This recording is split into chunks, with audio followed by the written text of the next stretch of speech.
IAS అధికారి Ronald రాస్ను తెలంగాణకు కేటాయించాలంటూ April 9న కేంద్ర పరిపాలనా ట్రిబ్యునల్ ఇచ్చిన ఉత్తర్వులను నిలిపేస్తూ హైకోర్టు మధ్యంతర ఉత్తర్వులు జారీ చేసింది. కేటాయింపులకు సంబంధించి పూర్తి వివరాలతో కౌంటరు దాఖలు చేయాలని రొనాల్డ్ రాస్ను ఆదేశించింది.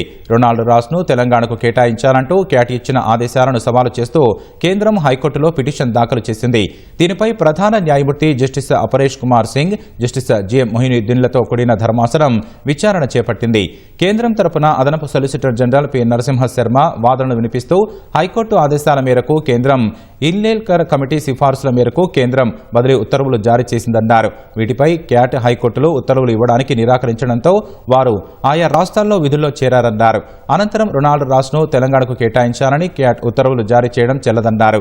పిటిషనర్ తరఫు సీనియర్ న్యాయవాది వాదనలు వినిపిస్తూ 2010కి చెందిన జె నివాస్, హెచ్ భారతిల సీనియారిటీని లెక్కించడంలో జరిగిన పొరపాటు వల్ల 2006 బ్యాచ్కి చెందిన రొనాల్డ్ రాస్ పరస్పర బదిలీ అవకాశాన్ని కోల్పోయారన్నారు. ఇరుపక్షాల వాదనలు విన్న ధర్మాసనం క్యాట్ ఇచ్చిన ఉత్తర్వులపై స్టే ఇచ్చింది.